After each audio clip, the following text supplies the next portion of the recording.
you bitches for real? Okay.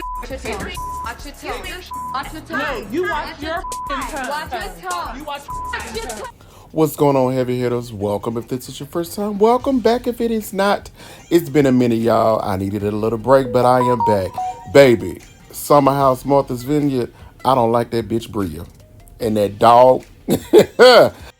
So let's try to break down Summer House, Martha's Vineyard in about a couple of minutes and not waste your time.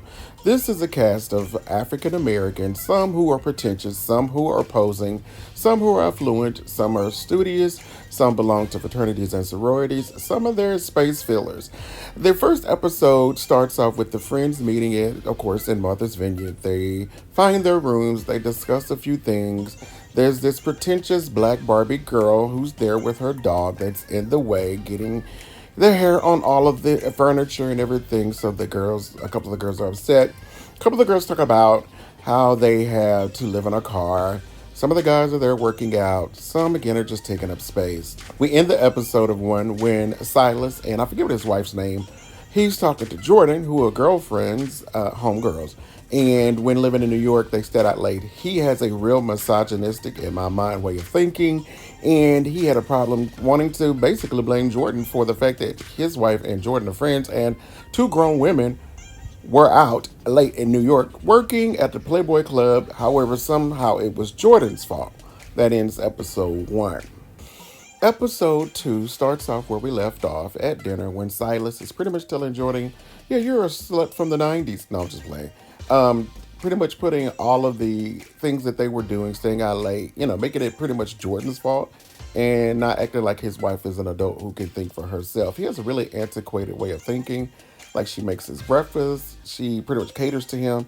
Real outdated for them to both be people who, have collegiate experience or college degrees, or is he the only one who went to college? I know he's an alpha. I think he's an alpha. And the one who dresses real nice is a kappa. This is pretty much stupid. They're swimming. Mariah wants to show them a part of her history. They're not receptive to it. Then Bria and Mariah get into it because Bria, with her nasty ass, decides that she wants to wash her things, which have dog hair all over them, with Mariah's clothing. They begin to have the pushing match, which is what you saw in the beginning. So please keep in mind, during the little mini altercation about the dog hair and the clothes, Bria was big and bad. Watch your tone. Watch your tone. But later that night, when the group goes out, she's playing victim, crying because she doesn't understand how Mariah gets to float freely amongst the group like nothing happened. When in reality, nothing happened. Y'all had a little altercation, a little slight argument, disagreement, and it's done. Well, as I mentioned earlier, Mariah is going to meet them out later. While they're there, there's also the other guy, the black gay guy, who stayed behind because he needed to do some work. Well, this new guy, Phil, pops up. Phil falls as he's getting out of the Uber.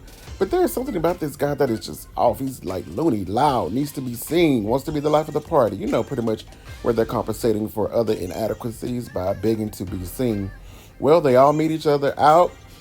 That goes to the club again. Bria's disappointed and acting like a big spoiled child because nobody's paying attention to her. And Mariah's taking pictures and living her best life. And somehow Jasmine, Silas's wife, feels that she needs to also defend Bria and Jordan, who I initially liked in episode 1, which Silas was reading earlier, is taking up for Bria. Talking about that Mariah pushed her. Nothing like that. So anyway, we have that. And while we're there, Phil has decided to tell one of the guys that he took a dump in his room and didn't flush the toilet. They get back to the house to have the discussion. And at this moment, the guy, I think his name is Jack, the guy in the picture with the glasses, the kappa with the nice clothes, he goes to his room. He says that Phil took a dump in his restroom. He's like, man, just at least go flush the toilet. Phil is feeling froggy and wants to talk a bunch of crap. So the dude with the glasses is like, man, you're corny. Man, it is what it is. I got the room, so it is what it is. Mind you, he's upset with the room because Bria FaceTimed him and he claimed the room, and Bria was supposed to make everybody know and put a tag on the door. She never did, so he needs to be upset with Bria.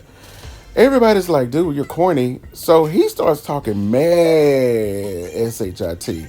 So little bitty Amir, with his cute, handsome bodybuilder self, is like, dude, this our house. You just got here. What is all this energy that you're giving? So Phil is talking mad cash shit and acting real ignorant. And Amir's ready to rock him. He ready to crush that dome. So that is the end of episode 2. So be sure to comment, like, and subscribe. Check out my other videos. And Y'all be easy until the next time. Peace.